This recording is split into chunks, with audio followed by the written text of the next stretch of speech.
अस्सलाम वालेकुम जी, मैं हाँ शनाज ते अज दी वीडियो बड़ी ही सोहनी है। इस वीडियो दे विच असीं इन्हां सोहने सोहने सूटां दे बारे गल करनी है, इन्हां दे रंगां दे बारे गल करनी है ते इन्हां दे कीमतां दे बारे गल करनी है ते मैं तुहानूं दस्सांगी किहड़े ब्रांड दे आ ते इन्हां दी कीमत की है। ये सब जानन वास्ते जनाब मेरी वीडियो नूं पूरा वेखना।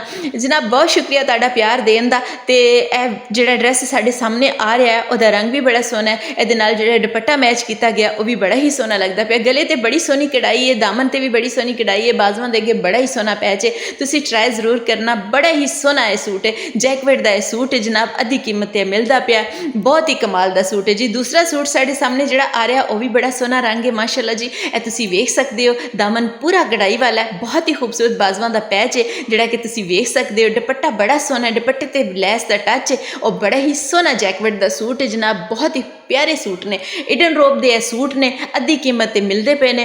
बाकी सारी डिटेल वीडियो दे थल्ले आ, तुसी उथों ऑर्डर कर सकते हो जनाब। बड़े ही सोहने सूट ने, तुसी ट्राई जरूर करना है। ते इन्हां दे जिहड़े रंग ने बड़े ही अच्छे और बड़े ही लाइट वेट रंग भी, ते बड़ा ही कपड़ा भी बड़ा लाइट वेट है जी। तुसी पा के वेखना, तुसी बड़े ही सोहने लगोगे। तीसरा सूट साडे सामने जिहड़ा आ रहा है माशाअल्लाह जी, यह भी बड़ा ही सोहना काले रंग का सूट है, ते नाल जिहड़ी मैचिंग दुपट्टे दी कीती गई है वह बड़ी सोहनी लगती पई है। गले की कढ़ाई तुसी वेख सकते हो, बड़ी कमाल दी लगती पई है। बाजुआं दा पैच है, दामन दा पैच है जिहड़ा कि बड़ा ही सोहना लगता पिया जनाब। बड़ा ही कमाल दे सूट ने, तुसी ट्राई जरूर करने। अद्धी कीमत ते एड्रैस मिलते पे ने सूट, तुसी ट्राई जरूर करने ने जनाब।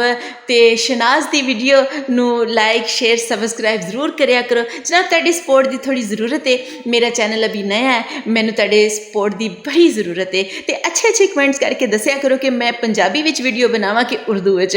ते अपना ते अपने प्यारियां दा ख्याल रखिया करो। अल्लाह हाफिज़, खुश रहो हमेशा।